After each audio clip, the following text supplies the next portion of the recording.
typography. Erik Spiekermann has a passion for fonts, letter fonts, that is.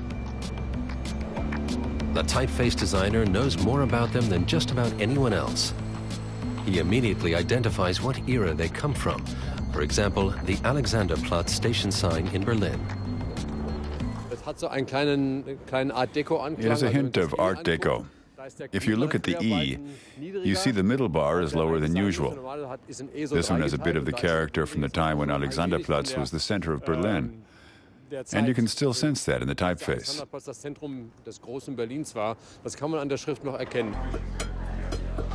Erik Spiekermann has offices not only in Berlin, but also in Amsterdam, London, and San Francisco.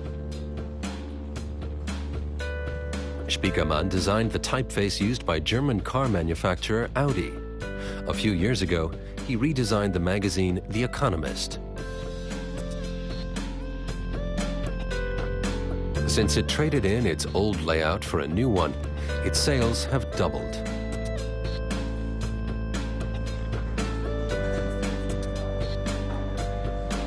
Spiekermann's secret to success? A good font is one that you don't notice. You don't read a typeface, you read a text. The medium is as invisible as air. We breathe in continuously, but if we stop to think about it, we'd probably start coughing. A font is perceived only subconsciously.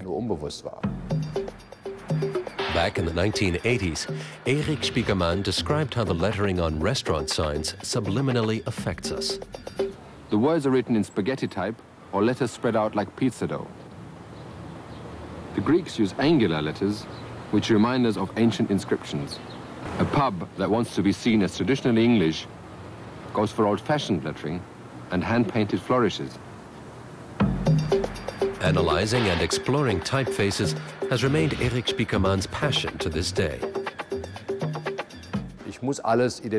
I have to identify everything. I can't read anything without knowing what font it's in. When I'm driving on the highway, I memorize all the signs, read all the license plates, and learn them by heart. There are people who would rather watch shapely women or women's shoes or car models, but my eyes are on the typefaces. The differences are often difficult for a layperson to distinguish, but it's precisely these details that matter. Because small nuances are what the designers change: the thickness of letters, the distances between them, their form.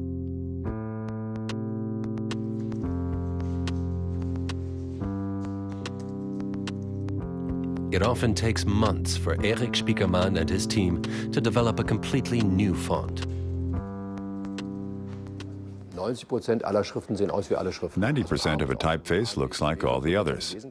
An A has to look like an A B has to look like a B.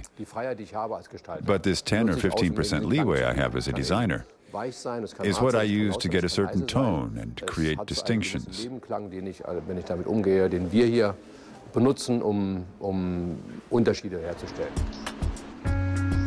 One of Erik Spiekermann's most prominent projects was designing fonts for German rail operator Deutsche Bahn.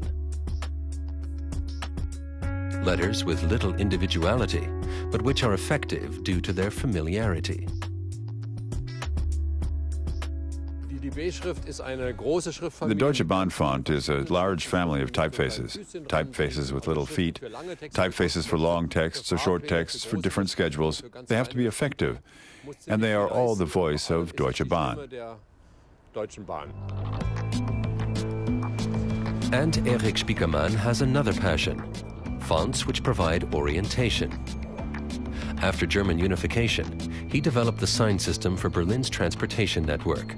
Legible and clear, a simple logic that these signs, for example, do not adhere to.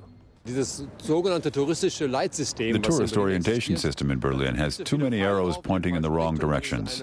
And then it's a generic Microsoft system script. And then it's white on blue. And in fact, the blue comes from the highway system. That's what you get when a bureaucrat thinks he's the one to reform a system. Anything that can be done wrong is done wrong. Erik Spiekermann can get annoyed about bad fonts. But this line of work is very much a labor of love for the pivotal designer.